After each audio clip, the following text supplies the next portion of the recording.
Welcome to the show, folks. This is Wrestling Changed My Life. Here we go. You see a pattern? I said, yes, sir. What is it? It's like Oklahoma State seems to be number one, and maybe Iowa. That's correct.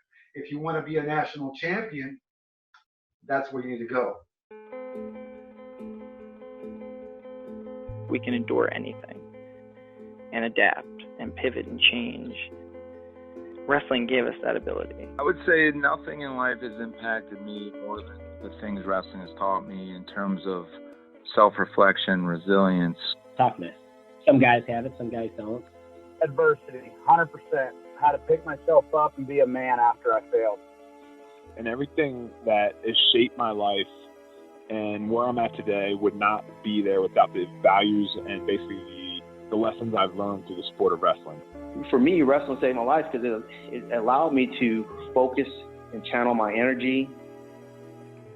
We're fortunate if you wrestle, because if you wrestle, natural talent helps, but it's 5% of the ingredient. It pales in comparison to heart and technique and effort. It humbled me, taught me humility. Nothing can humble you more than wrestling. I think it's the learning to adapt, right? You learn how to adapt, you learn how to solve problems. You know, if I look back at my time I spent wrestling, if it gave me one thing more than anything else, it's mental toughness. Welcome back to the Wrestling Changed My Life podcast, folks. This is your host, Ryan Warner. My guest today is Vince Silva. Today, he's the head coach at Santa Ana College in California, but back in the 80s, he was a two-time All-American for Okie State. His story about being the first walk-on in Okie State history to become an All-American is incredible, and I can't wait for you to hear it. And just note that this interview was done as part of our research for the 7-part audio documentary series that we're releasing in January called The Smiths. Knowing that Vince was there during John's formidable years in the 80s, we had to get his take on what it was like in Stillwater back in the 80s. Enjoy this interview, folks. Fan of the Week goes to Coach Marlowe. He left a review on Apple Podcasts saying, "Love the show. Very engaging conversations with the world's best wrestlers." And folks, if you're listening on Apple Podcasts, please leave us a review. It helps bubble this show up to other folks who are looking for wrestling content. That's it. Let's give it up for Vince Silva. Vince Silva, go ahead and introduce yourself to the listeners here. I was an Oklahoma State guy back in 84 through 88, and got an opportunity to head out to Stillwater as a walk-on, and just enjoyed probably the greatest experience of my life, being part of the OSU wrestling program, and everything that I've learned through that program and the schooling and whatnot has contributed to my life today. There are so many stories that I want to start with about your coach telling you to book a flight. You called the travel agent. Is it a one-way flight? Is it a two-way flight? That's all awesome. We're going to get to that. But let's just start with the very top. You know, when I say the name John Smith, what emotions does that evoke for you? What memories or what attributes come to mind? Well, when John, that's a common name, but to the wrestling world, it's an icon. And I was fortunate enough to be part of that whole process with John Smith. We were roommates. I think around my sophomore, maybe in my junior year, we were living in an apartment together on Duck Street in Stillwater. So having the privilege of being part of, if not the greatest wrestler that ever lived on this planet, just to have been part of the legacy of OSU is just huge. But yeah, I was there, and I was with obviously LeRoy, his older brother, and just the experiences and the relationship that we had, and just watching, observing, and living the environment of wrestling amongst those individuals is just phenomenal. How did you first come to meet him? Was it at that fish fry, or did you know him before that? No, we interestingly enough, when I had a mentor, a man that basically is the story behind Vince Silva's life. His name was Ronald C. Martin, and this guy was from Chicago. He lived in the south side of Chicago, grew up there, and ended up moving to San Luis Obispo, California, where he was working on his mathematics degree at Cal Poly in San Luis Obispo. Long story short is this guy was part of the great Terry McCann, Olympian and Olympic, and he was part of this club called the Mary Daly Youth Foundation in Chicago. And so this guy just saw me and took me under his wing because of the crazy things I was doing. I was cutting my 7th period PE class in high school to jog over to the nearby local community college, Allen Hancock College, and practicing with their team until about 2:30 p.m. Then I go to my regular practice, and it started about 3. And I did that for a long while before he says, "Who are you? What are you doing?" And to make a long story short, we'd be here all day, but he says to me that I'm going to go to Oklahoma State. And I think you've Please share it though. Please share it though. Yeah. Really? Okay. Well, I was showing up to practice, and what I do is I as soon as we did roll call at high school, and you pick your number on the asphalt, and they do roll call, and they hand you a ball and tell you to go play whatever 45 minutes, and call it the day. It was my last period of PE. As soon as I took roll call, I went to the my locker room, and I got my wrestling shoes. I had my tennis shoes on. I got my wrestling shoes, and I jog over to the college. And when I get to the college, it was about 1:30, maybe 1:45, and I was just working out with the JC guys.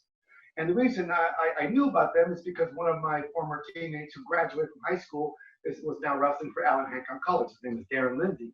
Was a good friend of mine, and he would invite me to come there and to share their experience. And so after several weeks, maybe several months, maybe even till the next season or the next summer, I was going. They had these practices. One day, this man, Mr. Martin, who was actually, I didn't know that. I thought he was the head coach, but he was just a volunteer. He was a math teacher. He asked me one day to meet him in his office after practice. And of course I said, yes, okay, fine. And I went there, and he sat behind this desk, his desk, and he opened the drawer, and he started tossing. He asked me one thing. He asked me, what do you want to do about it? And I said, I just want to wrestle. And he says, what do you want to do with wrestling? I said, I want to be a national champion. He said, okay. So I opened up a drawer, picked up a stack of magazines. I've never been privy to these magazines. And he started flicking one across the desk. And you see, it was amateur wrestling news. Back in my day, it was amateur wrestling news. He flipped one over, and he says, you see the right-hand corner at the bottom there? There's a box. What's it say? I said, it says Division I ranking. Okay, who's number 1? And I'm reading it, looking for it. Oklahoma State. That's correct. Flipped another one out there. Who's number 1? Oklahoma State. Who's number 1? Oklahoma State. Who's number 1? Who's number 1? Iowa, Oklahoma State. You see the pattern? I said, yes, sir. What is it? It's like Oklahoma State seems to be number 1, and maybe Iowa. That's correct. If you want to be a national champion, that's where you need to go. I said, okay. So that's what we're going to do. We're going to go to OSU. And I have no idea. I've never flown a plane before. And so anyway, so moving fast forward a year later or a summer later, he made the necessary calls to Chesbro, to OSU, the athletic director, and over a year or a summer or a spring, it was basically no return calls, no response, send your resume, send your stuff, send whatever. And I think we did get a package once, and we filled it out and submitted it, but didn't get a response back. So one time we were at Mr. Martin's house. It was a Tuesday in the summer. Like at 10 a.m., we're going to go run a hill or something. We call it Agony Hill. We go run this hill. And he made a phone call because he'd asked me, did anybody call you from Stillwater? No, sir. Did anybody call you from Oklahoma State? No one. So he says, I'm going to make a call. I'm going to call Tommy Chesbro. So I remember sitting in his living room, and he was on the phone. Back then we had landline. He's on his phone talking to someone. And I remember it was something like, but coach, I understand that we're not asking for a scholarship. We're not asking for nothing. What we need is just the process, just to get it enrolled. That's what we need. And he gets off the phone. I didn't hear the answer, obviously, because I'm sitting on the couch, and he hung up the phone, and I looked at his face, and he looked at me, and he says, "We're going to go to Iowa." And I said, "What, Coach?" "We're going to Iowa. I'm going to call Dan Gable." And this is how this was. And I said, "Coach," and I felt bad. I said, "Coach, I mean," because he looked distraught, and I said, "Coach, it's okay. Coach, it's okay. Maybe they just don't want me, Coach. I get it. It's all right. We'll just go to Moore Park. We'll go. There's plenty of schools, local schools that recruited me. It's fine." And I played fourth in state and high school. I didn't do very well. I mean, I get it. But he says, "Vince, they don't want you because they don't know you." And just the look of his face, just the face, I just want to shut up because I thought he was going to kill somebody. And so when he told me I was going to Iowa, I'm like, wow, okay, fine. But he shared a few words. I think it was Chesbro or someone. Maybe it was Coach Smith, LeRoy. Because I could tell the temper, the exchange was kind of heated. Like, you know, it's not the last time you're going to hear from this kid. Unfortunately, he may not be wearing orange and black, is what I remember. And I'm like, gosh, Coach. And so that's kind of how that conversation. Anyway, he hung up the phone. He looked at me. "You're going to Iowa." And so, and again, so several weeks went by, and to go back to the story about the one-way ticket, and I'll never forget this. But I mean, I'm planning. I'm not going to Iowa, but I'm planning on going to Arizona State, because now he's gonna, because he knew of Bobby Douglas. Bobby Douglas was part of the national wrestling circuit back in his day. Was an Olympic hopeful Olympian and national team member and so forth. And he was part of the Terry McCann club, Mary Day. From my understanding, Coach Martin always mentioned Terry McCann, Dan Gable, Don Bean, Russ Helix, and all these greats. I had no clue who they were. I had no clue. And he obviously was in that circle. But my point being is that thinking that I'm going to go to Arizona State as a walk-on, because I guess they were having some positive dialogue. Coach Douglas and Martin, or maybe one of the assistant coaches, would say, "Yeah, we'll help them process this." Because like most schools would take a walk-on. It's kind of hard to believe that OSU is so opposed to the walk-on at the beginning. Well, you know, the message was relayed time and time again is, first of all, I'm going to be paying out-of-state tuition. My Pell Grant, I was on financial aid, was not going to cover. I had no other means I come from very, very modest means, single parent, lived in a little trailer. I mean, it was not that scenario. I mean, no support. I get there, basically, I'm going to have my duffel bag and whatever I got out of my bank account, which is like $400. And that's it. So I understand the people in those positions say, hey, guys. And here's the message: no one has ever gone to Oklahoma State as a walk-on and made the lineup. So what? And your kid's not that good. He's fourth state once, really? Come on. So I understand the sentiment behind that. There were good people just advising what is obviously realistic. And so that's when, like, Coach Martin said, hey, they don't know Vince Silva. I don't know what he saw so much in me, and I don't know. He was a little, and I got that disease now too. And that he was a bit delusional in the sense that he always thought that you were greater than you were, and he relayed that you have to think you're greater than you are before you become. I get it now, but back then I'm thinking this guy is he's just trying so hard to help me out. I get this, and I appreciate him. This guy is just doing what he could. But I remember finally, after everything, I was at home, and it was like a Thursday, and I got a call. And it was LeRoy Smith. I'm at home on a Thursday morning in Santa Maria, and I get a call from LeRoy. And he says, "May I speak to Vince Silva?" I said, "Yes, this is Vince speaking." "Hi, this is LeRoy Smith, Oklahoma State."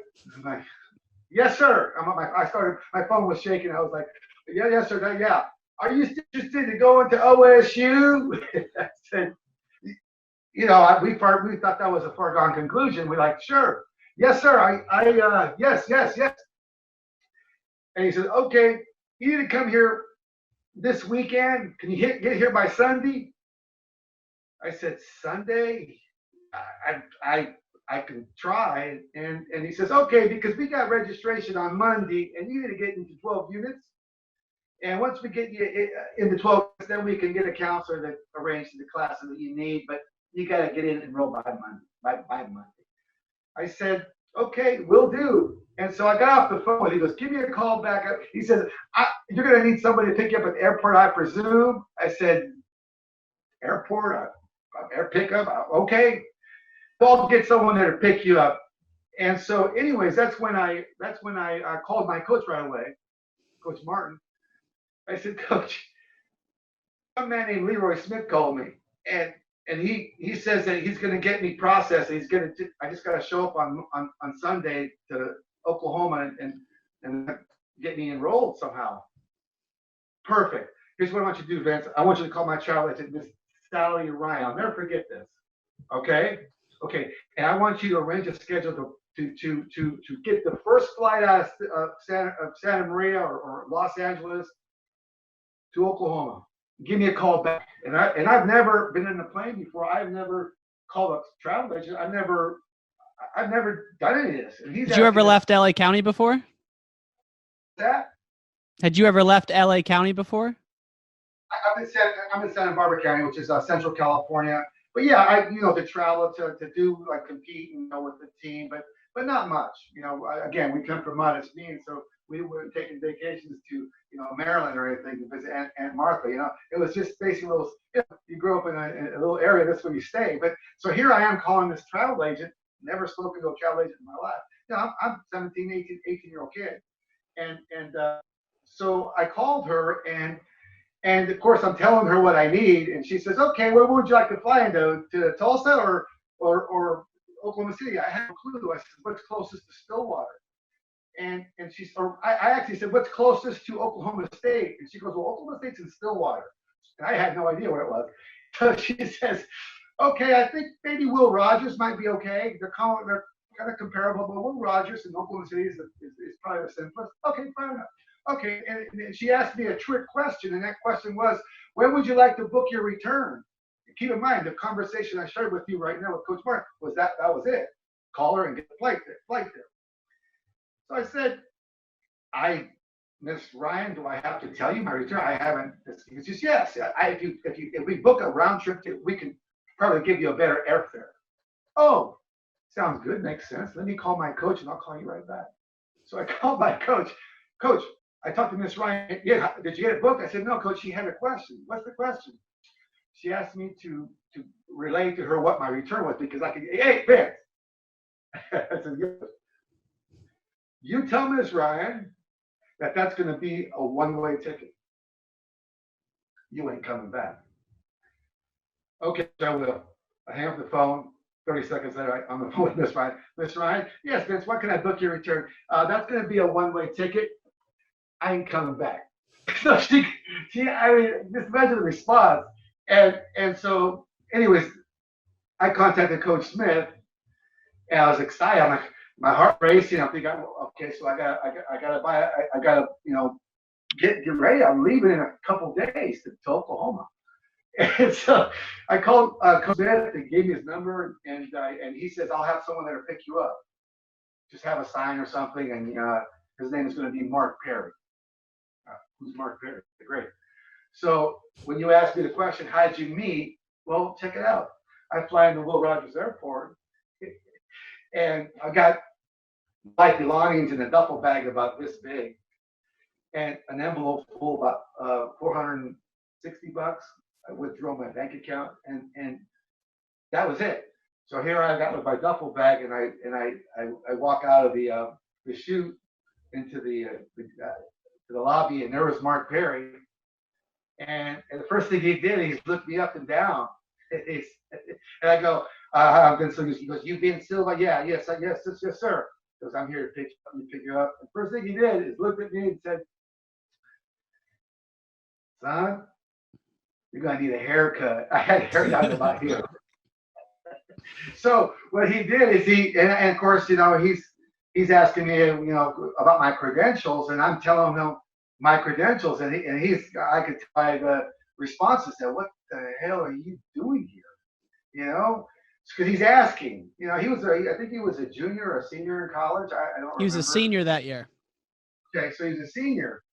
So he's like, what the heck? And he's a couple-time All-American and so forth. And so anyway, so as we're driving, I didn't know where I was going, but of course he takes me to Del City, Oklahoma.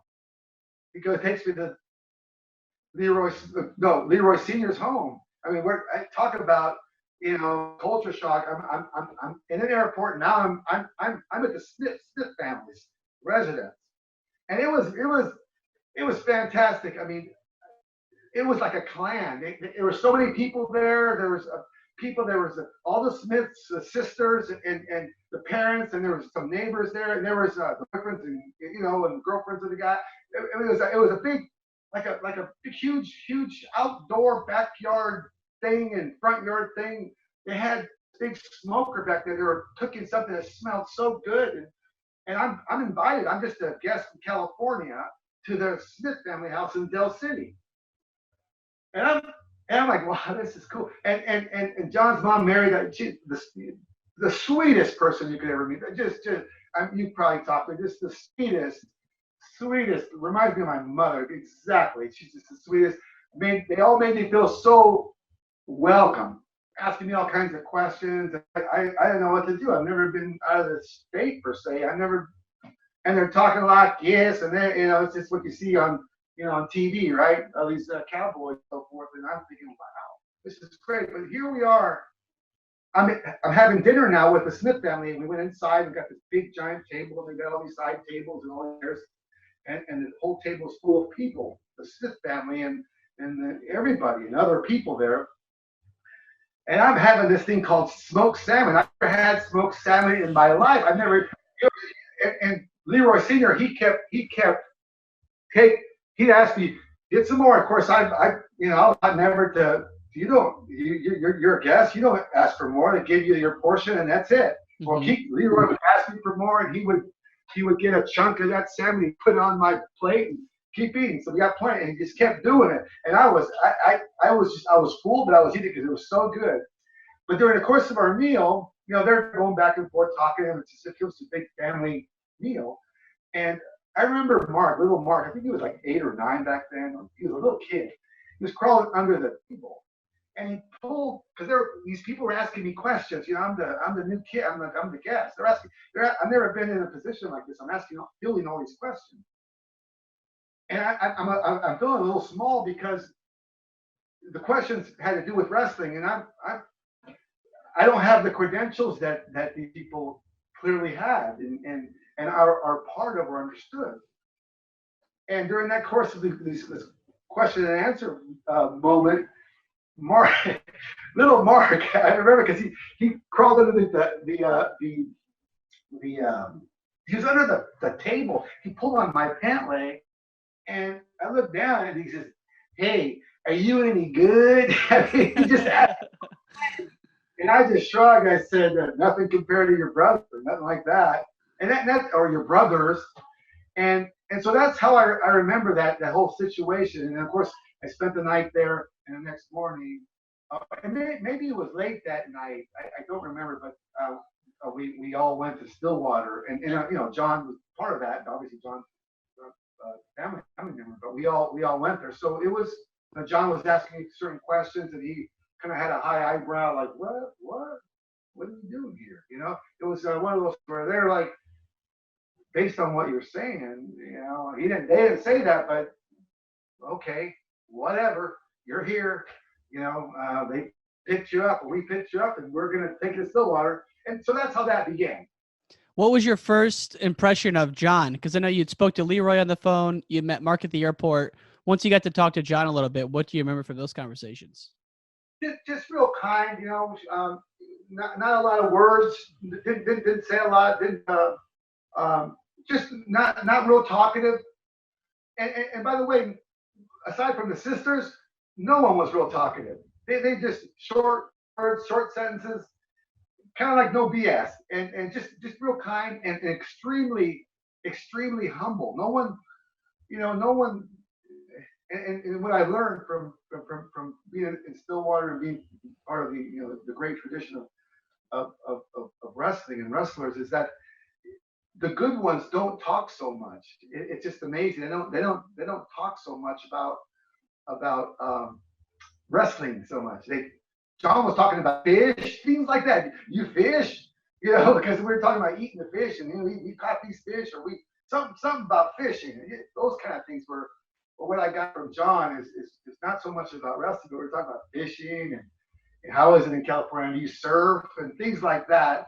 But it was just short sentences, not a lot, just a few inquisitive questions, but it was more so just I don't know how to explain it. It was just it was, as much as they're involved with wrestling, that was not the topic so much, but I did feel small in their presence because my credentials.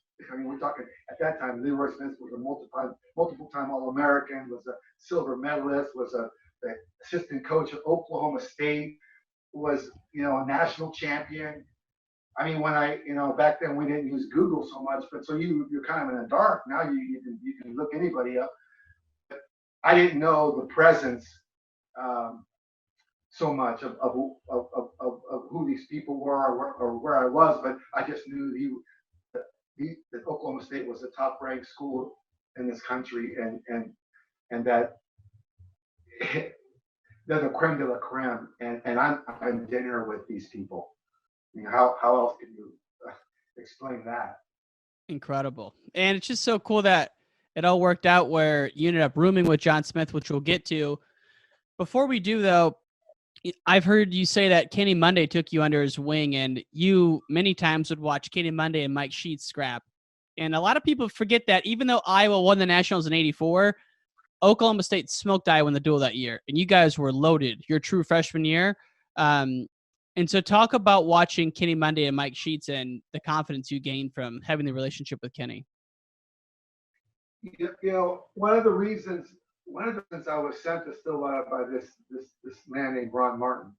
He had this because he coached. Keep in mind, he coached at a community college as a volunteer. He was the guy that looked like he was running the practices. Can you imagine this guy, rather than say, "Hey, I got me a recruit," he says, "No, I can't. You're not coming to wrestle for me because I wanted to wrestle for him. Think about it. I wanted to wrestle for him." And he says, "No, you're not going here. You're going to Stillwater. You're going to State." I'm like, "Why would I go there?" So this guy says, when you go there, you're gonna experience and see and that you'll never get in another room. And he mentioned Kenny Monday, and he showed me a picture. I think it was from a magazine. This is the guy at the weight class that you're going to wrestle at 150. I think this guy's. I mean, okay. But so when I got to Stillwater, when I got to the practices, I go, that's the guy that I saw in photos. That's the guy I saw in magazines and news. Amateur wrestling news. Those are the guys that Coach Martin talked about. Wow, they're right there. Man, you know what? Gosh, I think I'm taller than him. Unbelievable. Oh, okay. This guy looks bigger than 150. Well, how's he 150? I mean, but then as you live the practice, what I've learned, and you quickly learn that the mentality in Stillwater in the room, it was a competitive mentality in the room. In other words, in my high school, I would win all the sprints, every single one. We run sprints, I'd win all of them. And most kids, after a few, they don't want to win anymore. They're like, or they just want to get it over with. Mm-hmm. But in a room like that, everybody's looking at the starting line to see if I can beat this guy again. I mean, it becomes where it's a competitive. So now here I am in the runs where I thought I could win all of them and fighting. And I was a runner. My first 2 or 3 years in high school, I was a miler, a half miler. I was a runner, and I'm tall and lanky. So these short, stubby guys, they're not gonna, I don't know if you remember Corey Bays. He was on our team, and that guy was a machine. The guy was in shape. Boy, I made sure that he would never, ever, ever, ever beat me in the race as much as he wanted to. But my point being is, when you get in the room with these mental giants, it's like you're struggling and you have longer legs. You're a runner, and these guys are right there pushing you. So you learn that, my goodness, these guys in shape, but they're just monsters, because I can't even. It's hard to keep up with the repetitiveness of having to rise every single run, every single spar, every single match. And this is what Coach Martin was alluding to, learning that there's things that are going to happen in Stillwater that you're going to learn from the greats. And one of those guys, obviously, was Kenny Monday. When I say he took under his wing, is that I remember after being there a couple of years, because the first year, or actually even the second year,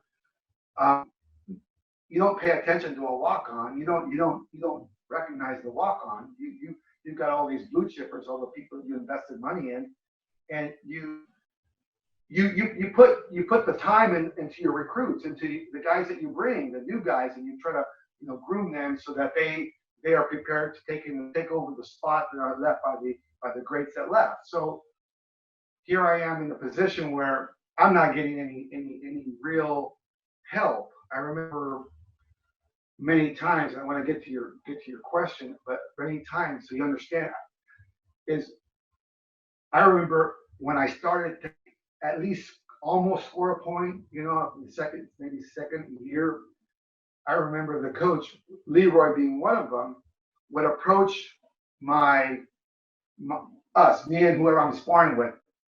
One, for example, was Stony Superstar, Stony Wright, not my weight class. I think that he took a shot, or I took a shot and I almost took him down, or may have taken him down finally, or whatever.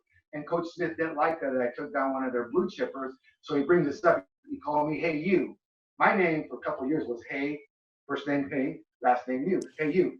Hey, Stony. Okay, so hey, you over here. Again. So I grabbed the leg, and he goes, "Okay, when he does that, you do this. When he does that, you do this. When he does that, you do this." And so he'd go through this and do it again. And we repeat that a couple of times. And before we're done, okay, got it now. And Stoney might say something like, "Yeah, I got it, coach." And so then I'd say, "Hey, coach, what would I do when he does that? What do I do?" Don't worry about it. So those were the things that I remember that hey, I'm not getting any help.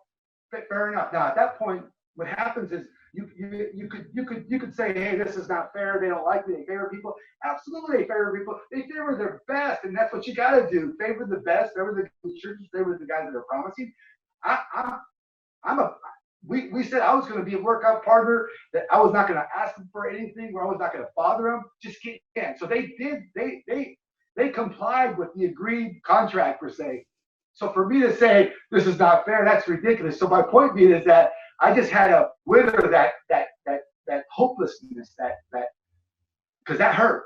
And over the years, a couple of years, you're getting no love, you're getting no help, you're getting no instruction. That hurt. And so you have to have this skin, this thick skin that shells you from that. Otherwise, you're gone. And so when I said Kenny Money took me under his wing, I was a sophomore, I think, and I was not in the lineup yet. And we were, after practice, we do these piggyback things, because I would always pick Monday. He would get out of here. You want to go like this? No. He's going with Sheets. He's going with Bill Dykeman. He's going with studs. And so he's going with LeRoy. I mean, he's going with studs. And so I asked, could I jump in a little group? No, get out of here. So I remember one time, we were doing these after practice at our conditioning. We would do these piggyback things, or the components, and we have one of our partners jump on our back, and we race up and down the wrestling room, and we would do this relay, right? And we're doing this. I was a good runner. I was fast, and now Money jumps on my back, and we're winning. We're winning the race, And so as we're winning, he taught me that you don't reach behind for the butt to hold your partner. Your partner reaches over their neck and you just run and just run and take the pain around your neck and forget about breathing, you get more leverage to run with the guy just hanging on. So he's doing that, and we're killing him, right? So I remember one time, as he's doing that, I can imagine where his face is right by my ear.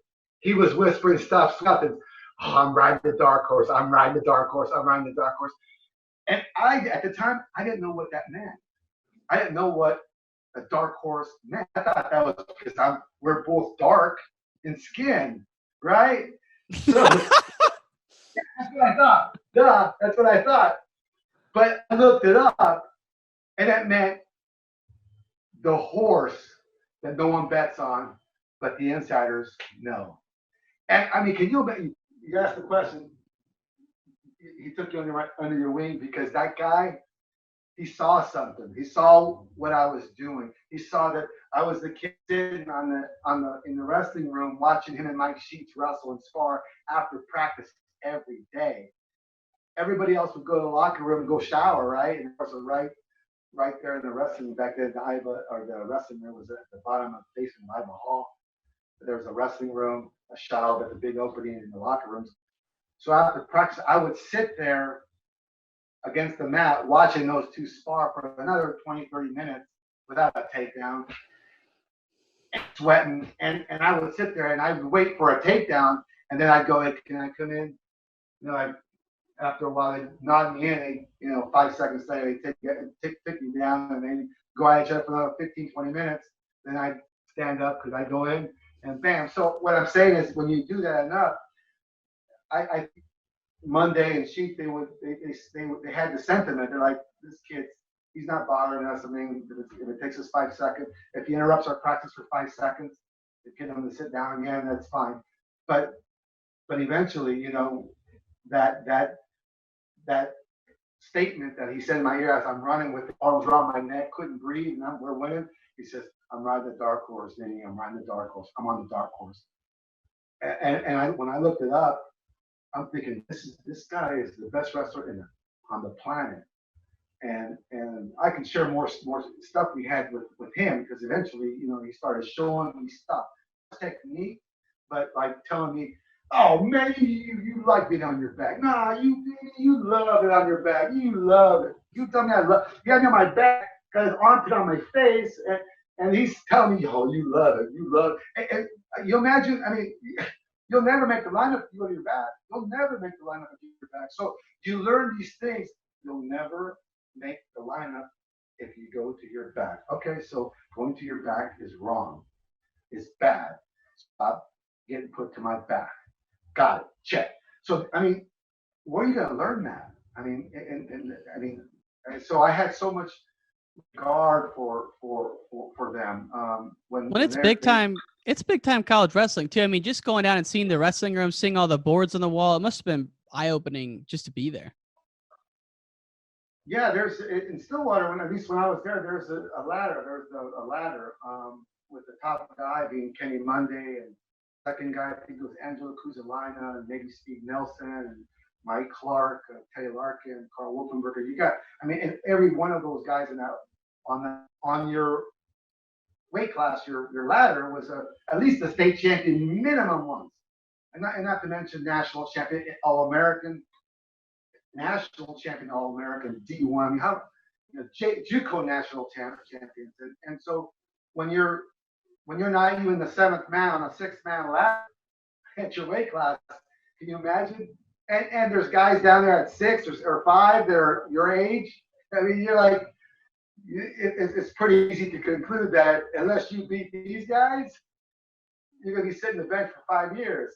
So those are the things that I mean, you're not delusional, and you're realistic. You're not going to last. You're not going to last very long in Stillwater. You're not. Who was the bigger rival, Iowa or OU? Oh gosh, Iowa, 100%. Iowa. Every day you wake up to beat Iowa. OU was tough back then. They were tough. They were tough, but they were more so. How do I say it? They were kind of like the team you had to be just to keep pace. You're just keep pace. But Iowa was the challenge. Oh, you had so that you can walk around on campus and feel good about yourself. Like, yeah, I'm ready for Iowa. We don't lose to in the Bedlam series, not to OU and City Slickers. No, we don't lose. You gotta put that in your mind that they're City Slickers. And that the people on the West Coast are just surfers and partiers and so forth. You gotta use some of those thoughts that are doctrinated into you to help you achieve what you gotta achieve. Sometimes you gotta say that stuff. Yeah. So But the beef between Iowa and OSU was legit then. Oh yeah. I mean, it's because you beat Iowa, you can win a national title, and if you can't, you can't. So what good is it beating somebody, some other organization or some other team if you can't beat Iowa? And you got to beat Iowa, and then you're good. If you beat Iowa as a team, you're in the running for what you're supposed to do. If you can't, you can't. And that's OSU, what's OSU's. That's one of those things that you learn in Stillwater as a player, is that your job is to win a national tournament, to win a national title, win everything and everything in between. So like we fly back from the East Coast or West Coast, if we lost a duel, and which was kind of rare when I was there,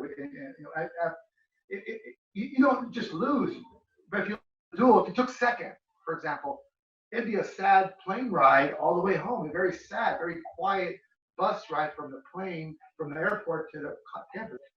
It's a very solemn thing to take second, whereas some other program would think, hey, we only lost to Iowa. Oh, that's great. With OSU, if they lost, it was like a very sad state. I mean, the flights to competition when we had Iowa or the big teams or whatever was a very quiet plane ride, very quiet up and very quiet back. It was not a field trip per se. It was a very somber. I don't know. It was all business. Yeah. It was song. I say it was not like there's some kidding around. We did some kidding around, of course, kids, college people, but for the most part, when you're on a plane ride or when you approach the locker room, it became really, really everything that you've done to that point in your entire life, from your first fight in a playground when you were in fourth grade or something, it reaches a point where, okay, all right, all this is gonna this all prepared me for this moment, and so it's a good feeling. I'm not saying there was a pressure. I mean, pressure comes with anything that you do, but it was a good feeling, like everybody's on the same emotional level. Mm-hmm. And how would you? And I don't know if you remember this duel, but it was your first year there, your true freshman year, when Oklahoma State beat Iowa. I don't know if you have any memories of that or not. John hit a takedown on Trezino with like 1 second left. I didn't know if it would. If not, no big deal. I don't remember that specific. I just here's what I do remember about that match is that John would find a way to pull it out of his butt. You know what I mean? He would find a way to pull it out of his butt, and that comes with just an enormous talent, not physical but mental. Because in wrestling, it's hard to get lucky in wrestling. It's very, very hard to get lucky in wrestling. You can get other sports, but not in wrestling, because your opponent can grab you and hold you and stop you from having that luck. But I just remember experiencing, like, wow, freshman, because obviously I was not in the lineup, and so freshmen, All-Americans, freshmen beat top-ranked guys, freshmen beat superstars. This is a guy I had salmon with a year ago at his house. He's a high school state place winner, state champion, and now he's beating a superstar. The guy looked solid, and these guys would look like sculptured, and here's a thin, small shouldered, big hip guy, walks with his toes pointed outward. you know, just a mental monster. I mean, and so you learn those little things that, hey, so it's okay to be a freshman and expect to win, because you certainly have to believe you're going to win to win. You can't think that you might win and win in wrestling. Right. You almost have to think 100% you're going to win, and you could still lose. But those are the things that you learn being around, superstars that you learn. They become part of you, even though you don't say them. And wrestlers don't usually speak on the podcast. We're asked to talk and tell us what we learn, tell us what we know, tell us the experience. But when you walk your normal life, you never share that. You might share, hey, so how many fish you catch today? You know what I mean? It's wrestling, because you're a wrestling guy and you're asking me questions about wrestling. But if we met, say, at the mall, we'd be talking about, hey, nice day today. Oh, kids or whatever, For sure. That's what I mean. Let me ask you this. You got a chance to work with Chesbro and Coach C. How were they similar? How were they different in terms of those two coaches? And I know there was a lot of resentment when Chesbro left because he was coach of the year that year and he still got fired. But what do you remember from those two coaches? They were both great coaches in their own right. Both great coaches. I mean, I picked up a lot from both coaches. And Chesbro was really special. Let me tell you, and so was Coach C. Chesbro was a smooth guy, very smooth. Like he knew what to say. He never yelled. Maybe a handful of times he got upset, but very few. Unlike, I see some of the guys at Iowa, they get their guys in the corner and they slap them up and they do whatever they do, and that works for them. And that's fantastic. But Chesbro was a very finesse. Let me give you an example of Chesbro, the things that he would say that would, I mean, if he was here today, I'd buy him dinner. I said, I just want to thank you for the encouragement that you gave me, whether you knew you did or not, you did. He literally would be wearing wrestling shoes with Wrangler starched Wrangler pants to put the OSU wrestling shirt. That's how you go to practice, because Mike Sheets and Monday would demonstrate. Stewart would demonstrate the moves. You got these superstars demonstrating the moves. He would put the guys there, Sheets, show them this, do this. And Chesbro would annotate it, would describe it, would walk it through, verbally walk it through while others would engage. But he was wearing these Wrangler pants, with the crease in the middle, with these wrestling shoes on the mat. And he would walk as we're sparring. He would never sit down. He'd be walking around the mats as we're sparring, and he would get really close. We're wrestling, sparring and banging, and clinch, and he would be within 3 inches from him, just standing there. And he'd move if we get in the way, but he would just stare, and he would say something like this. He said, "If you live with wolves long enough, eventually you become one." And then he'd walk away. One time I was on my back and these guys had me, were choking me out, and he walked right next to me, and his wrestling shoe laces were basically touching my ear as I'm on my back. And that's when he said, "You're going to be good one day. Hey, you're going to be good one day. I just know it." And he walked away. I'm on my back, headgear over my face, and he put his shoe right next to my face. He said that. He's talking about me. So can you imagine? I mean, your name is Hay, last name you, and he's you. Looking down, I'm on my back looking up. He's got his foot right next to my ear. You're gonna be good one day. I just know it. And the reason he said that was because I was trying to the entire time. And he mentioned I remember he'd stop our practice one time and he said, "Hey, so-and-so tapped off his back. So-and-so tapped off his back. Everybody get down for push-ups. So-and-so, you're going to count them. No. You're not doing the push-ups. You're standing up. You're counting them. So you tapped off your back." In other words, when you go to your back, you don't tap out. You don't, oh, hey, great throw. You fight off your back. He'd call you out like that if you did that? I never. Not you, but other people in the room, though? Yeah, absolutely.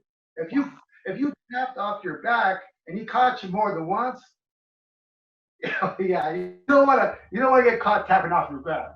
And so obviously that when he saw this hey you kid fighting off his back every time, and I was on my back a lot.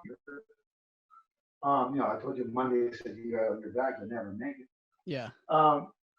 You learn those things, but the fact that he said that when I was back, it just gave me that extra. Here's the coach, he's captaining the greatest wrestling program in the history of the he recognized me and he said that, and so it's like unbelievable. And those are the little things that kept this walk on in Stillwater, because everything else was going to crap. I mean, academically, I was struggling. I had a 1.4 GPA when I left Santa Maria High School. 1.4 GPA. I had no money. I ran out of money very quickly. Classes were tough.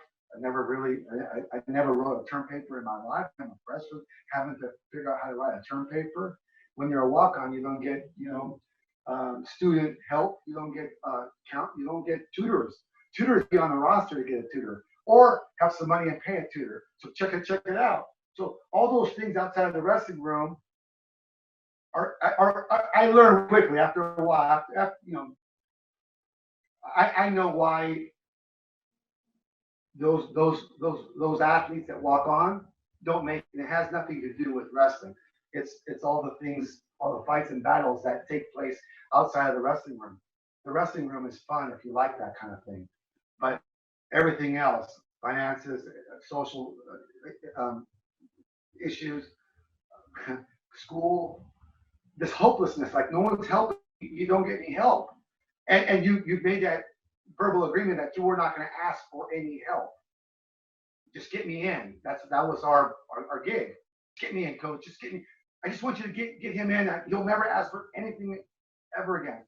There had to be a lonely feeling. That's it right there. You got it right. It was a very lonely feeling when you're just there. And everybody said, "Oh, Vince, you're going to be a number there. If you go to a community college, we're going to have counselors, we have tutors, we have all this stuff, and that to support you there, you're a number." And yeah, they're all right. Everybody was right. So here's the thing. What do you do? Number one, you have to have skin. And I had that man, Ron Martin. He'd call me once every two or 3 weeks, for sure, at least once a month, to check in. Usually about my grades. I gotta share this with you. Please. And I'm gonna share this with Mike Sheets with him. I saw him a couple of years ago. I love that guy. I'm seeing him on Thursday in Stillwell. Tell him Vince Silva said hello. I will. I love that guy. And I don't think I ever mentioned this to him. You can mention this to him one time. When you see him, when you talk to him. Mike, one time, because I was struggling in school. Obviously, And Coach Martin, he called me and says, "Oh, things going, how's your grades?" I said, "Coach, I got my second warning from the commissioner's office. It said I don't make a 2.0 this semester, I'm going to be in trouble. I'm going to lose my financial aid." He says, "You can't do that." And I always, he wanted to send me the tutors, and I had this pride. No, Coach, I'll be up all night. Don't worry, I don't need you to spend money on me. I'm good. The guy did enough. So here's what I want you to do, Vince. Listen, here's what I want you to do. Who is the best student on your team? I said, probably there's several, but there's the best student who's the best wrestler. I said, oh, that would definitely be Mike Sheets. Yeah, he's a biochemistry major. He's gonna like a pre-vet or something, Coach. Really?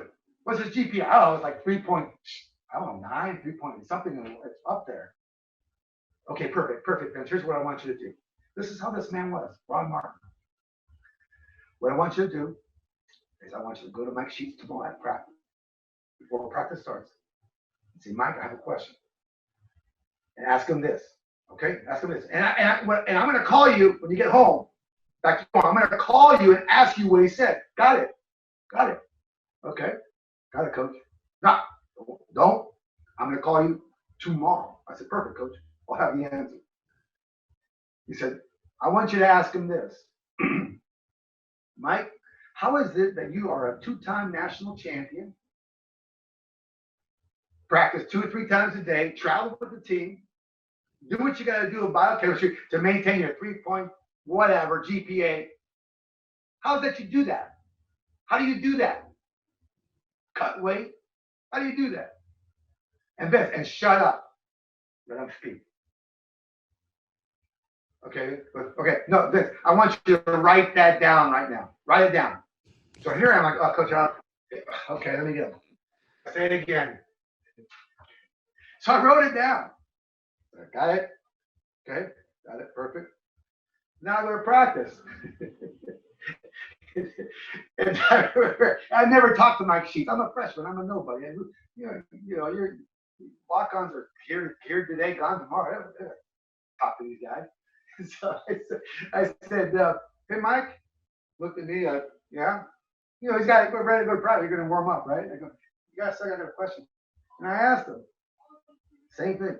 How is it that you're able to be a national champion, multiple-time All-American, do this, do that, and maintain your game? How do you do that? Typical Mike. You know Mike, you know how he is. He laughed, easy going, really going. What are you telling me, man? You too tired after practice? And yeah, Mike, I can't. After you go to eat at the Iva, you have the chocolate milk and the food after the practices twice a day. It's like all you want to do is rest. And you got 8 chapters to read. Are you kidding me? I can't. He goes, when you get home, all you want to do is lay down on me? Yep. Get ready for that 6 a.m. practice. That's right, Mike. That's it. How do you do it? Drink lots of coffee. Turn around. Done. What? Mike, drink lots of coffee. Walked away. I never had a cup of coffee in my life. I was 18 years old. So I go, okay, he walked away. I asked him to clarify. He didn't. He just walked away. In practice. All right. So of course, on the dot, Coach Martin calls me, as he said, he promised he's gonna call me at like 7:58 p.m. my time. He always had a time. It was never like an even time. It was like, meet me at Agony Hill at 4:59 a.m. Okay, meet me on the track at 4:53 p.m. Whatever. Okay, so it kind of was like, I'm gonna call you at 5:59 or 6:59 or whatever time it was to get the answer that you got from Mike. Perfect. Call me in my dorm. And he says, Vince, what did he say? Hey, Coach, he didn't say much. What do you mean he didn't say much? He didn't say hardly anything at all. All he says, drink coffee. What did he say? I said, he said, drink lots of coffee. And he laughed, walked away. Okay, Vince, here's what he meant. This is Coach Martin. This is what he meant. This is what he said. This is what Mike used to say. What he's saying is, you remember when we talked about you need to get 8 hours of sleep to get the rest that you need? Nope. You're going to get 6 hours of sleep.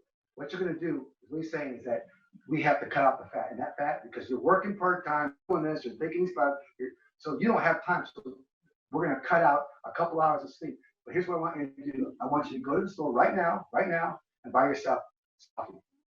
Do what he says. I said, okay, all right, Coach. Okay, I will. I got money. I go, yeah, I think I got some money for coffee. Yeah. Okay, and call me tomorrow. Let me know how it went. So here's what I did, right? So I really looked at my wallet or my box where I had some change, and I had like $10. And I walked across the street. Where Iba Hall is, and there's a grassy knoll. Then there used to be a Gittin Gallop right there on the Hall of Fame. Actually, Gittin Gallop. I love that. There's Gittin Gallop. It's like a 7-Eleven here in California. It's a little market. It's called Gittin Gallop. So I went across. This is like at 8 o'clock at night. I'm like, I gotta go buy some coffee. Jeez. So I went over there to the Gittin Gallop, and I'm at the coffee aisle, and I'm looking at cans of coffee. And I've never bought coffee. I've never drank coffee. So I'm like, okay, here's one that says percolating coffee or percolator or green nail. I'm like, oh, what the heck? Keep in mind, where I come from, you just get Sanka, sit up and put it in a tin can, and that's how you have coffee. I don't have coffee makers, right? So now I'm looking at something that says percolator. I thought that meant percolate, duh. So I buy this can of coffee that needs a percolator, and I bring it back home. And of course, I'm using a razor blade or a knife or something to open a can up in my dorm.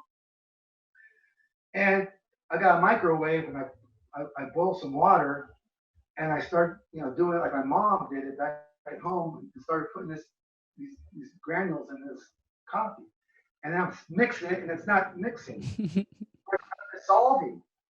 And I'm like, what the hell is going on with this freaking Oklahoma's got this crappy coffee? What's wrong with these people? So I started, it was just black, right? And it was not dissolving.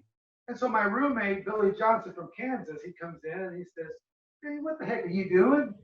I said, what's wrong with you guys' coffee out here? It sucks. It's horrible. It doesn't even dissolve.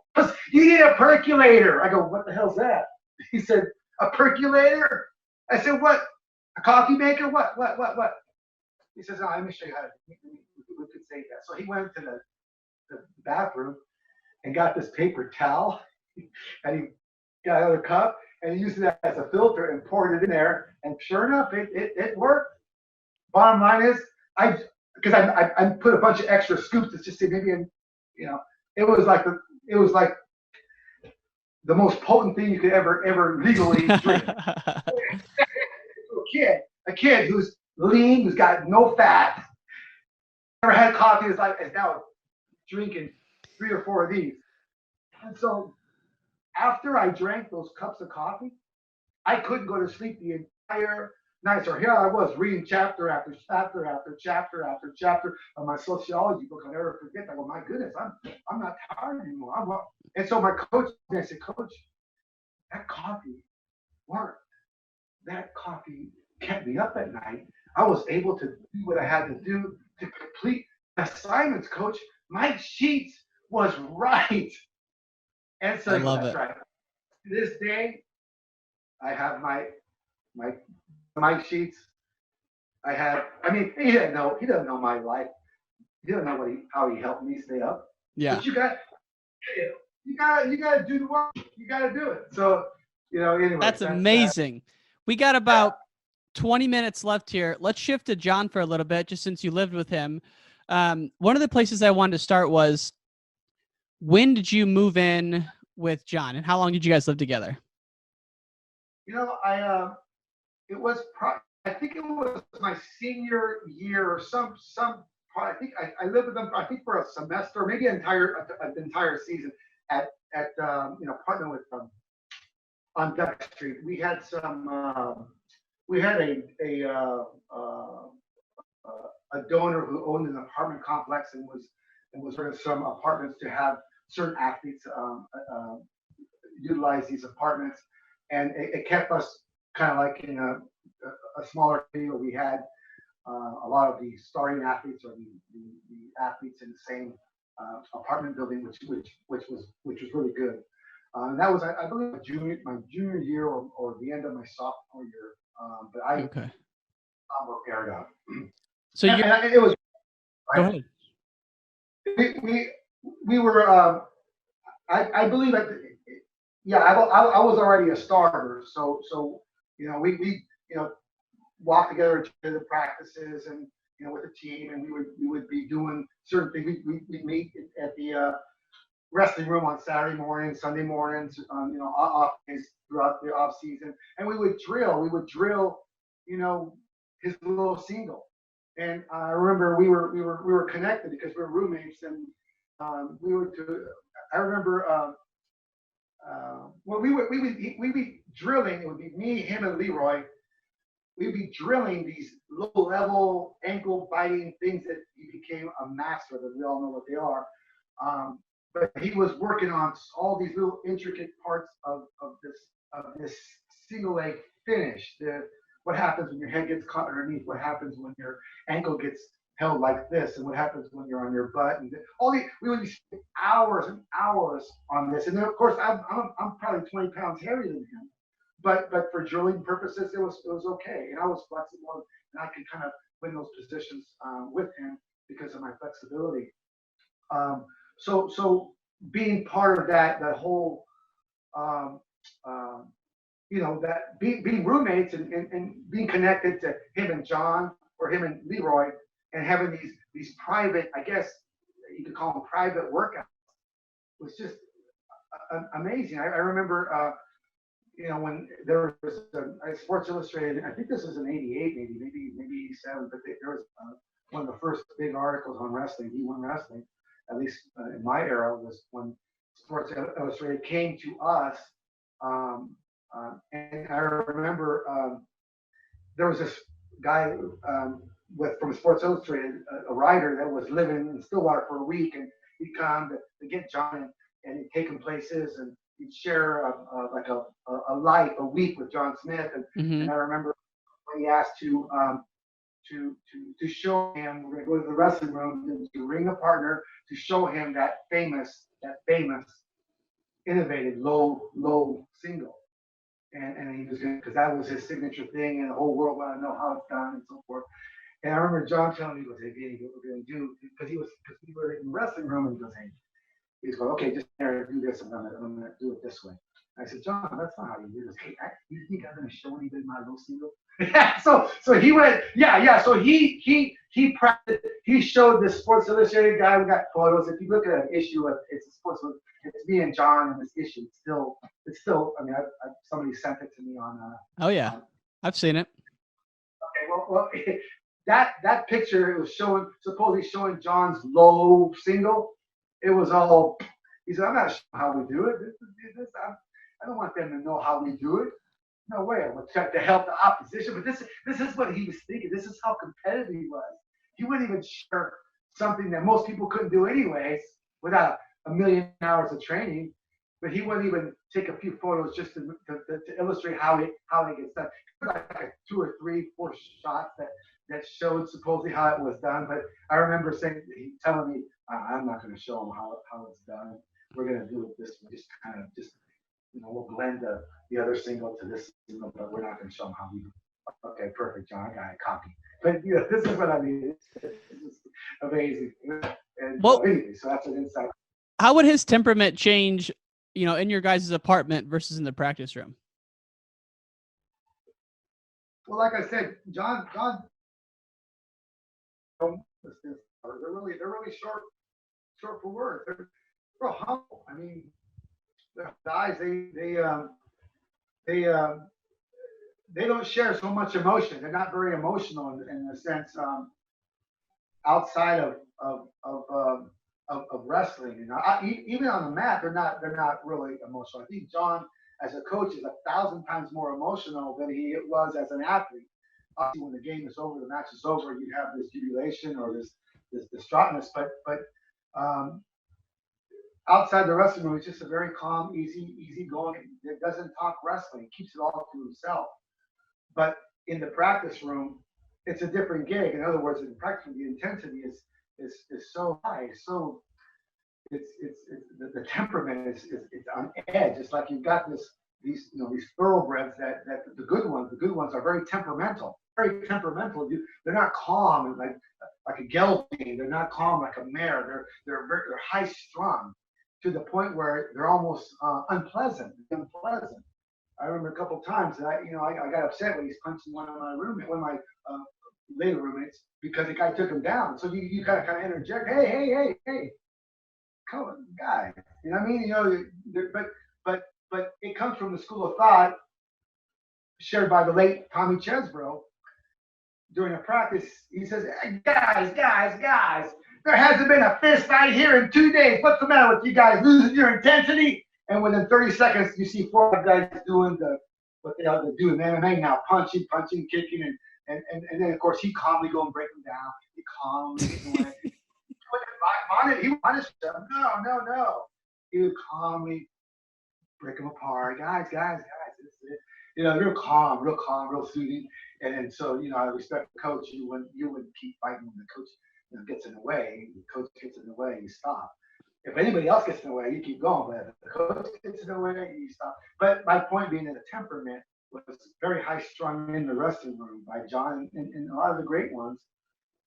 Outside the room, they're I'm not gonna say they're gentle giants, they're just very quiet and they're not. It's the wrestling vibe that I got So those stories of him hitting someone in a practice, you can vouch for those. Oh, they're true. Yeah, like an asshole. Come on, hey.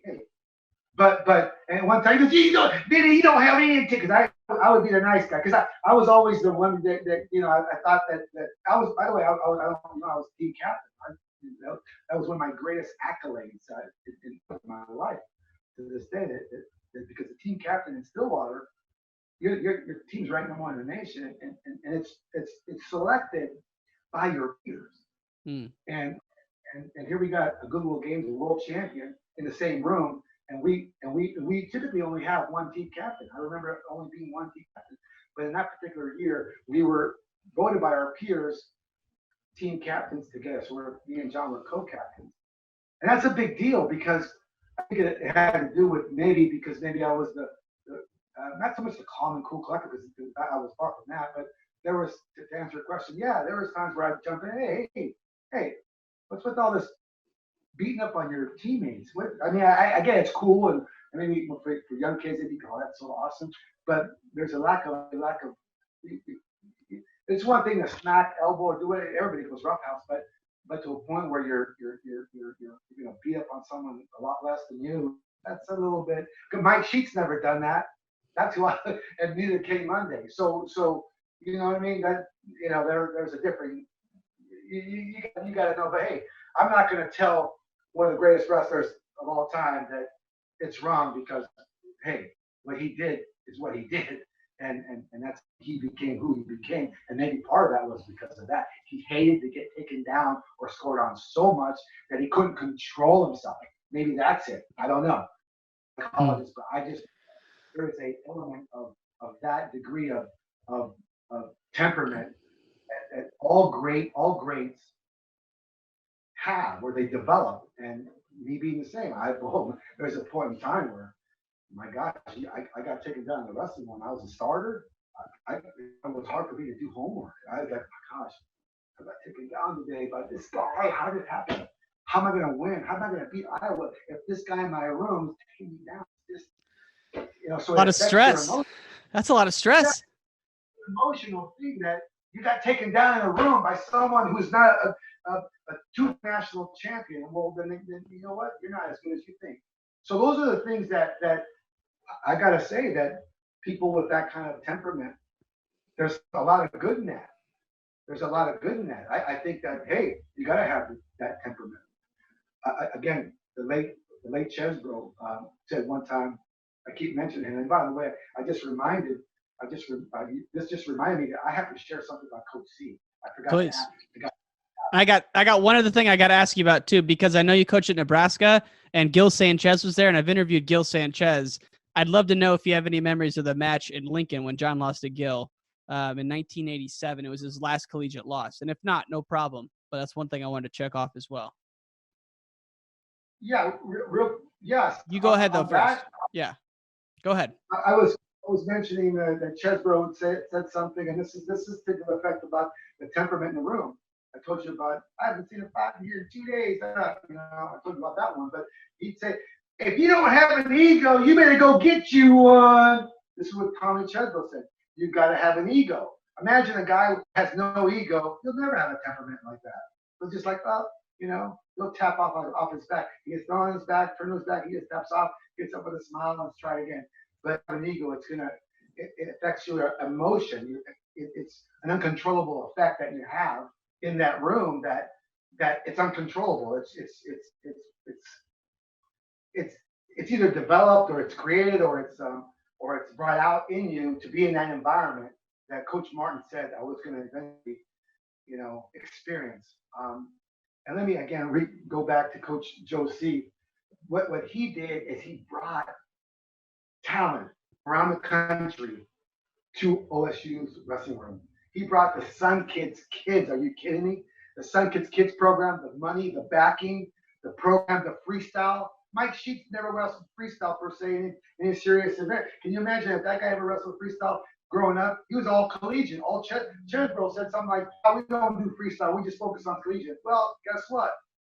You know, we take a hit internationally when you know, but if somebody like Sheets wrestled under Joe C or had, and not so much with Joe C's technique and training, I'm talking with the people he'd bring in.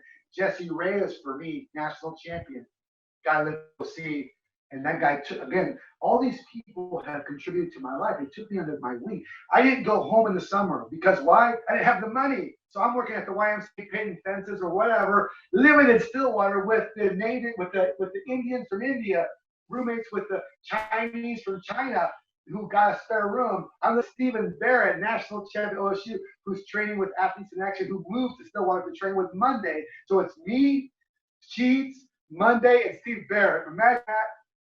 That's who I had practice with in the summer. Talk about my body being sore the entire summer because Stephen Barrett wasn't there but to do anything but to twist you up in pieces. He wasn't the nicest guy in the world, but in the room, all he wanted to do was twist arms. So these are the things that Joe C brought. Is he brought people.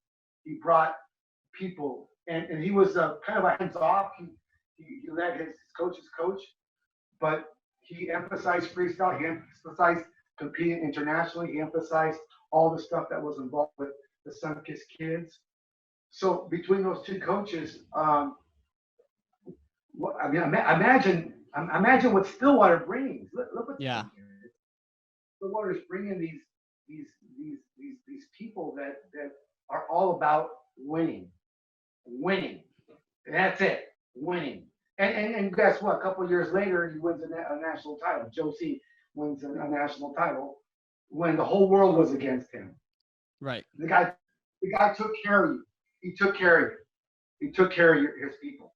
All the great coaches that I've had the privilege of being around, they early on, obviously they ignore you because you're hey you, but eventually they a good coach knows your worth eventually, and they take care of you, encourage you. They might financially help you or prepare or provide you with resources to get by, you know, and these great people were nothing short of great, and they both were excellent in their own way.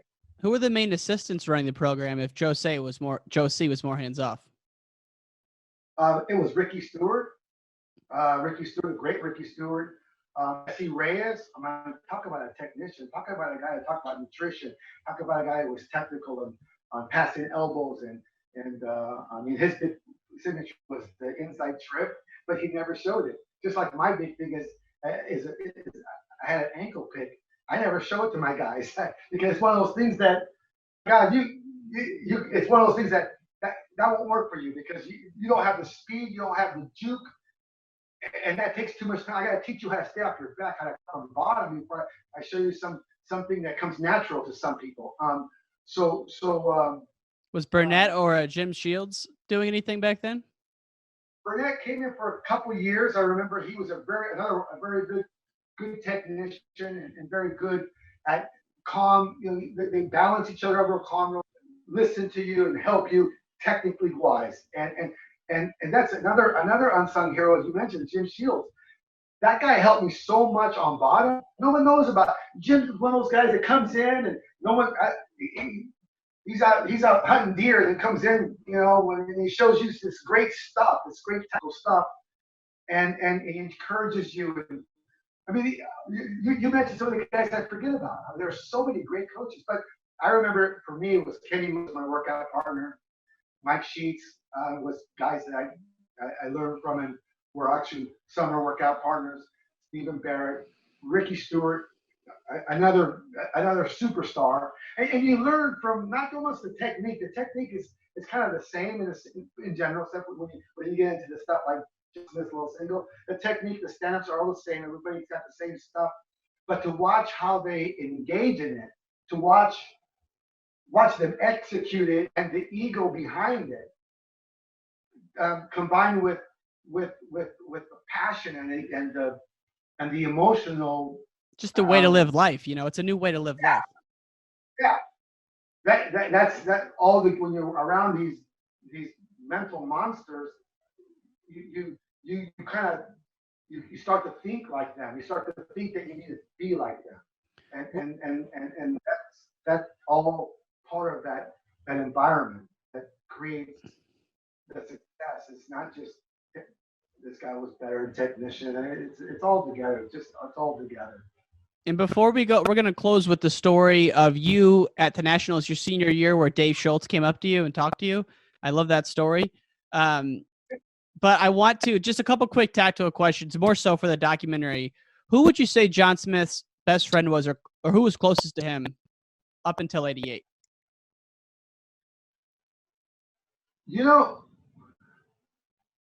I'm going to tell you, I don't know who his best friend was. I know he lived with Corey Bass for a long time. I know he lived with me for a year or so, maybe more. But I'm thinking John's best friends might have not been wrestlers. I'm thinking, and I'm going to say this, it might have been Julie Holt. I don't know if you know Julie Holt. She was a mat maid. She was always helping. And he could say, no, she wasn't my best friend. It could have been Mindy, his girlfriend, because he spent time with Mindy, his girlfriend. We were roommates, and so you could say that. But he was not one to hang out with so much the guys, and maybe that's why he was so successful, focused on his wrestling, doing his things. Because if you're in college, we hung out with the guys, and guys do what guys do. Yeah. But John was not so much part of all that. Not from what I remember. I mean, he was not some introvert by no means. But it was. I just remember when I was living with him, he'd spend some time with the group of men, either helping them with his schoolwork and doing things, helping them on other things outside of just wrestling. Then you got the girlfriend, and it was real. Okay. Just wasn't much of a guy that was out there in the social scene too much, hanging out. But was kind of almost laser focused, and so I couldn't tell you who his best friend was. I know he lived with Corey Bass for a long time. And that's another laser focused guy. So, but I'm interviewing Corey on Wednesday in Oklahoma City, so I'm excited for that one. He's talking too. I mean, Corey, yeah, I love that guy. That guy's. Everybody. All these guys. Here's my Wednesday. Wednesday, I'm flying in Oklahoma City Tuesday night. My Wednesday is Mark Perry, Kathy Perry, Corey Bays, and then on Thursday Mike Sheets. So I'm really exciid. I'm sorry, you had a question. Oh yeah, the very last one. We're gonna close with this because I got to jump at 2:00 my time, noon your time. So we haven't spent a lot of time on your career here, and I appreciate you sticking with me. But you finally break into the lineup. You're a 2-time All-American. Your senior year, you're ranked number 2 in the country. Rob Cole was number 1. You go to the Nationals. You drop your first match. Your guy doesn't win, and he doesn't pull you in. So you're 0-1. Heartbreaking, right? Extremely heartbreaking. You're at the Coliseum in Ames, Iowa, hiding behind a pillar during the Nationals, kind of feeling sorry for yourself. You're embarrassed. You're feeling, it's really low, as anyone would be. It's all over. And you see Dave Schultz walking to you. Could you share that story with us? Ryan, what I gotta bring up the forefront. You are so high on these things. These are I mean, this is inside information, but maybe it got out to I don't know, but that's amazing. The other story I wanted to talk about that we didn't was when your mom rented a Greyhound bus to take you to the zoo, and it was like a 20-hour day. But we don't have time for that one today, but maybe again in the future. She did that. Yeah. That particular that was, you're right. It was a very heartbreaking time. It was one of the biggest lows of a kid's life when he's, here, you kind of heard some of the transition from Sally Ryan, the travel agent, to the Hey You, a couple of years, to all these things that you did, to now you're a top ranked guy. You're the number 2 seed in the NCAA tournament, and it's all going to happen there. And I placed as a sophomore. Imagine that, as a nobody, I placed as a sophomore, and now I've got 2 more years of medicine. You know, the minimum is that if I place 6, we win a national title. The minimum. And that was shared by some reporter in wrestling that, you know, to add salt to the wound. They're still to place 6 to win the title. And I'll remember that. But anyways, to get to that moment is I lose first round to a kid from Navy or Army, Navy. Navy. Oh gosh, Navy. And that shouldn't have happened, but it did. And I'm the team captain. Imagine the team captain, the top ranked guy at OSU, is out because he wrestles the next match. Scope, one of the Scope brothers, maybe Andrew, and Andrew's ranked 7th or something in the NCAA. And I remember sitting there. I remember being told, if your guy that beat you wins his next match, he carries you in the next round, you just come back and take 3rd and win the NCAA title. Okay, then just you'll be okay. You know, you'll be fine. Watching that match, nobody cares about and nobody cared about where Scope was going to school. I mean, we're in Iowa. It's orange and black on that side and yellow and gold on this side. And whenever any of those 2 schools are wrestling, it's pandemonium. You're all watching their colors, orange and black and yellow and gold. You know, Iowa, when Iowa's wrestling, it's loud. When Oklahoma State wrestling, it's loud. Well, when that match that didn't have anything to do, it was no guy, nor it was a OSU guy wrestling. The whole Coliseum was watching that match, and I'm sitting there watching it. Every time Skov got taken down, maybe Ohio State, I can't remember. The crowd would boo or whatever. When Skov beat that guy, or scored a point, escaped or whatever, the entire arena would yell, ah! Imagine that. Obviously, it was the Iowa crowd wanted that guy to beat me to lose. And I'm watching him, like, my goodness, since one of these no-name schools getting so much. Anyways, he ended up losing. So for the next couple of days, you know, we're there for 2 or 3 days, you know, and I was basically seated at the very furthest of the just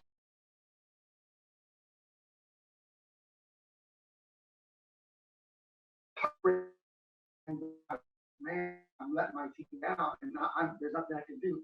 I'm now wearing my street clothes, walking around like a spectator. And during the NCAA finals, of course, it's in the evening, last couple hours of the tournament. I couldn't handle it so much, and if I could be outside or at the hotel, I would. But instead, I mean, our team's there, and so I just went away from where my team was sitting, and I went to this area in the Iowa Arena where it was a little bit of a vacant area because it was right where the pillars. The Iowa Arena has these giant concrete pillars, and I sat up there watching the NCAA finals, and I was by myself. And I'm at the very top. I gotta tell you, I'm at the very top, and it's just me in this area, probably about 10 yards of emptiness because there's no one wants to sit behind the pillar. And I'm like right behind, slightly behind the pillar. And I just happened to be looking down at the floor. And as it was the guys in my weight class, Rob Cole was seated number 1, Joe Pantelli was seated number 3. So it's going to be those two. It was basically 3 got in. And I'm out. I'm in the bleachers, and so I'm watching that happen, and I'm seeing this man, Dave Schultz, walking from one end. I saw him way down across the Coliseum floor, and he's walking with his pigeon-toed feet, his beard, his Stanford warm-up on. He's walking down toward across the Coliseum, and I'm like, and I'm thinking to myself, my goodness, I'll never forget this moment. I'm thinking, man, if I was as good as him, I'd be fine. If I wrestled like him, I would be fine. Man. All of a sudden, he makes a right turn going up the stairs. But we're talking, I don't know, there's several hundred steps. I mean, we're talking, like the Coliseum. And he starts walking up. As he's walking up, slowly, he's looking down. He's looking down at his feet. He's walking up with his pigeon-toe feet. And I keep staring. These two guys are getting ready to wrestle. They're getting ready to wrestle. They're being introduced. They're in the middle of the mat. They're shaking hands. But I'm looking at Dave. I'm like, yeah, if I was as good as him, I did what he did. I'd be right there right now. So as he's walking closer and closer, the match just started. But I'm thinking, what's this guy doing? He's walking up the stairs or the steps. It took him a minute or two, a minute maybe. And I'm like, my God, he's coming to me because there's nothing up here. So finally, I'm sitting there like this, and he walks right as the match just he walks and puts his foot right on my bleacher, right on where I had my feet set, right there, boom, or on the chair in front of me, and he puts his elbows on the chair right in front of me, and he looks me right in the eye. And this is Dave Schultz. I've never spoken to that man in my entire life. I know him. I didn't know he knew me. Obviously, he knew of me.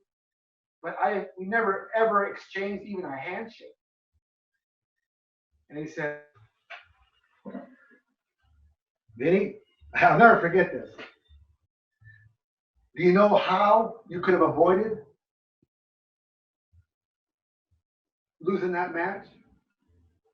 And I said to him, and I'm thinking, oh my goodness, now he speaks.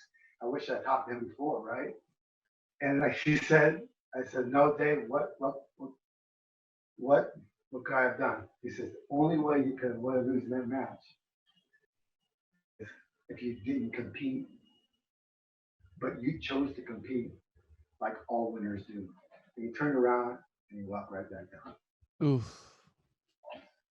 But I'm thinking, in other words, I mean, there's nothing else to add to that. He chose to compete,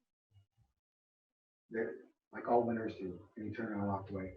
But these are the people in our sport that without knowing what to do for someone, they do so much. It's wrestling just a great sport. There's so much emotion, so much personal conviction that you gain from all that, and it was just my experience with being privileged to be part of so many great wrestlers, athletes, and human beings that I can never thank wrestling enough for what it has done for me. And we haven't even got into your coaching, your business that you own. And I am sad to say I do have to jump right now, but I'm going to call you afterwards because we got more to talk about. Vince Silva, you are the man, sir. Your memory is impeccable. Thank you so much for your time today.